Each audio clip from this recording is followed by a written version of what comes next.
This is gonna be fun. Excuse me, people outside. I have a lot of opinions about this book that a lot of people don't have. So this is going to be entertaining. Guys, I turned on my lights this time. We're fine. Everything's fine. It's hot in here. Hi everybody, welcome in. My name's Katie, and today we have a very important, honest discussion. Adam Silvera's They Both Die at the End. I need to just share with the world. PSA, if you're in my book club that read this book, this is nothing new to you. I think I already shouted enough at you. I know a lot of people out there really love Adam Silvera, and I'm coming to realize he has a bit of a formula when he writes. So first off, I think it's super important that we remember that this is a YA book. People can read YA if they want to. YA, as always, is a genre, not a restriction. Second of all, it is a YA book, so we will be judging this on YA standards. I'm aware it's not Shakespeare, okay? Let's not pretend it is.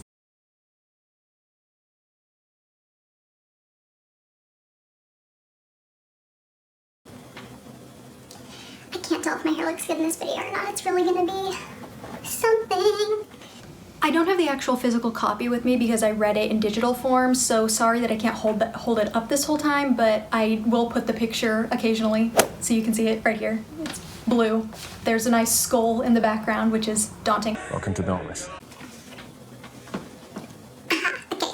Let's get into a little bit of a summary. The title can be a little bit daunting. Welcome to Dauntless. I think to go into a story knowing that your two main characters are going to die at the end.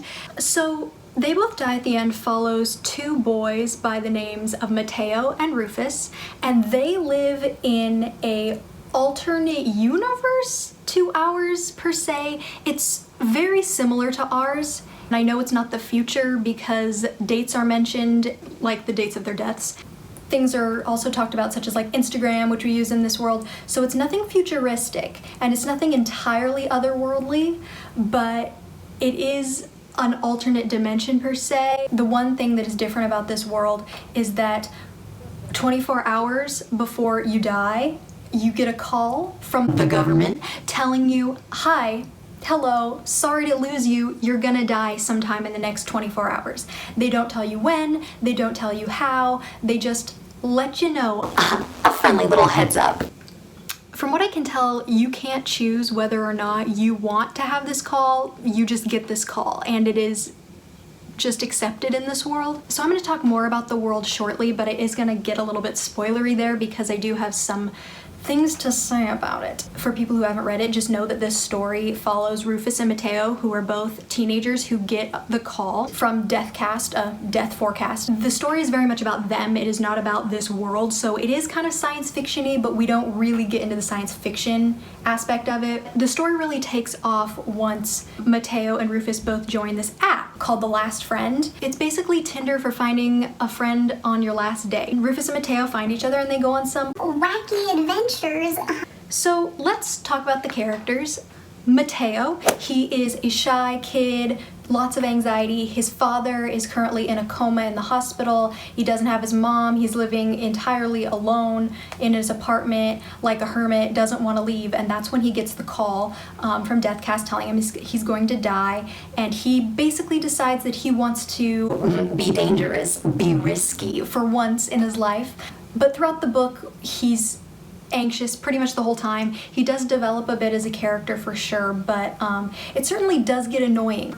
It's a constant like, ooh, we could go on the elevator, But what if it falls? you know, I really wish I could do that, but I'll never ever ever be able to do that. Because I'm gonna die today. Oh, you know, we would have a really cool relationship if We weren't going to die today. I understand that they're going to die today, buddy, I don't need pages upon pages of complaining. It's unnecessary. I really hope you guys can't hear this chair squeaking because it's quite annoying. And then we have Rufus. Rufus is way more extroverted, gets in fist fights, got some anger issues. Rufus's backstory is that he's an orphan. His parents and sister all got the call on the same day. They were in a car accident in which Rufus was with them, but when they went over the bridge, they got Rufus out and they just let it happen. That's something. Okay, so a little bit more on the characters is we also get Mateo's best friend, Lydia, and she's really awesome. We don't get a ton of her, but she has a child and she's super cool. I would like to know more about how they became friends just because she's so awesome and Mateo's so... Not. Well, not exactly not awesome. He's just, like, he grows on you, but like, he's just so different from Lydia, and I'd like to know how they're friends. It just seems like an odd pairing. So we get Mateo's perspective throughout the book, and we get Rufus's and Lydia's occasionally. We also get these random other little bits of characters who kind of sort of come together at the end, but not in too much of a drastic way. They are... There. I had a lot of trouble keeping track of those names, and it didn't really matter in the end. Like, I didn't really need to know the name of the lady who worked at the Make a Moment. It wasn't really super necessary to me. I didn't need the extra people talking. And whenever I came to a chapter where it wasn't Rufus or Mateo, I didn't really care as much. I had enough trouble developing a love for Rufus and Mateo by the end. I don't care about the random other characters that you throw in there. The pacing in this novel needs some work. It's very slow at the beginning, and it picks up a whole lot in the final part. But at that point, you're so used to it being slow that it's like, Whoa, whoa, whoa, whoa, whoa. Whoa, hold on. Stop. Slow down. When did we develop this relationship this far? not a fan, need some work. Did I already say we're talking spoilers at this point? Spoilers. A lot of people don't seem to have a problem with this book, and I have multiple, and so we're gonna start by talking about the world, okay? So I've already described that the world is futuristic, but not the future, sci-fi, but like we're gonna focus on the contemporary YA part. I am a writer myself, and I know that you don't always have to show or explain everything to the reader, but the thing is, in this book's case, where the world is run by Deathcast, somehow the government knows when people die, and we are never told remotely how they know this. Some people this doesn't bother, but to me it feels like bad world building. Like, Adam Silvera didn't really know how he wanted his people to know that they were gonna die, and so he just didn't bother coming up with a way that they could figure that out. And I'm not saying it needed to focus on it. I understand that that's not what the book is really about, but it just seemed a little bit lazy, especially because it's sort of teased every now and again. We get a comment near the end with one of our side characters that doesn't matter.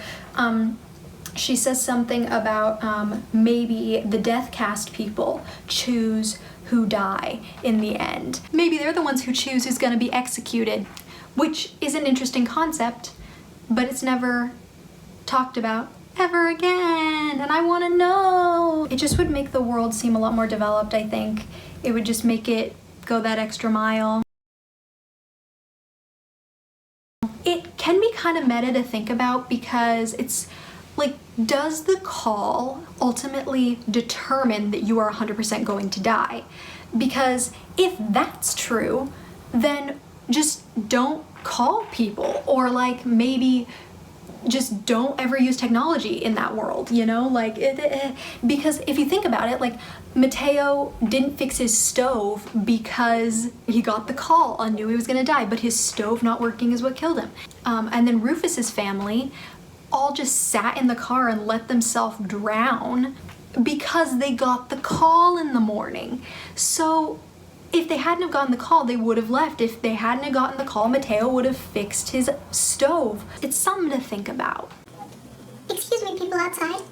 Shh, quiet. I'm trying to make a very important video. If you're called the day that you're gonna die, and everybody knows that you're called the day that you're gonna die and there's no escaping it, that means the days that you don't get a call, you know you're gonna survive.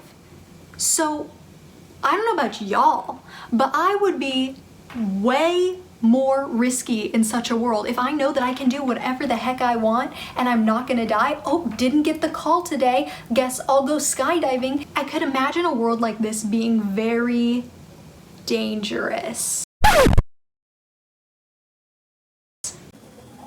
lighting is just not having it today.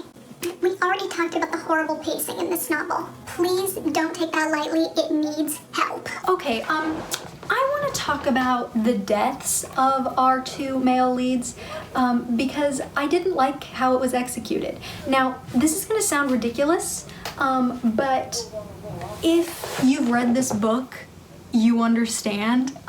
Which you should have if you got to this point in the video.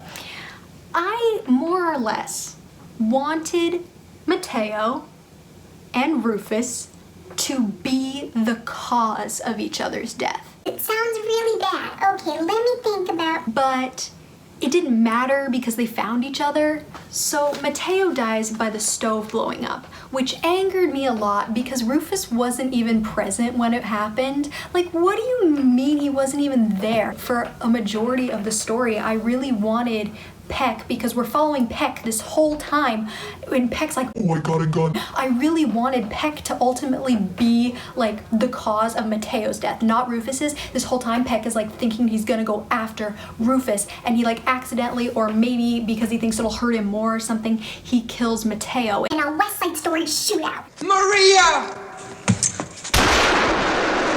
Like, that's what I wanted to happen. But when that scene kind of sort of happened at the club, it got shut down real fast. And then we go and we have this beautiful moment with Rufus and Mateo, with the singing and the piano and their island. And it's really cute. And I think that it's going to translate beautifully to a film or a screen adaptation. And HBO's got hold of it, so you know that's going to happen. I wanted their deaths to be a little something more. The argument against that is that, like, you can't plan when you're gonna die. You know, that's life, that's death. It happens suddenly and fast. And it's like, sure, but this is a young adult novel where we've been building this relationship up this whole time, and you're telling me that them meeting didn't even really matter too much?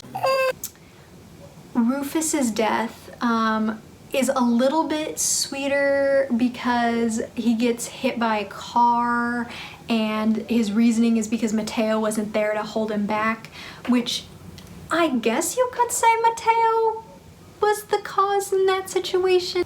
We built up this relationship for a really long time, and for their relationship to ultimately not really matter in the grand scheme of the story and how their deaths came about, it just seemed a little bit incomplete.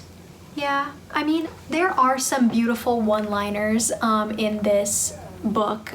Specifically, I did really like the last line of the novel. Rufus says, I crossed the street without an arm to hold me back. That arm being Mateo, because Mateo's been like his savior this whole time because he's so anxious. Mateo's making Rufus take all these safety precautions, and so the one moment he doesn't have him with him anymore, that's when he dies.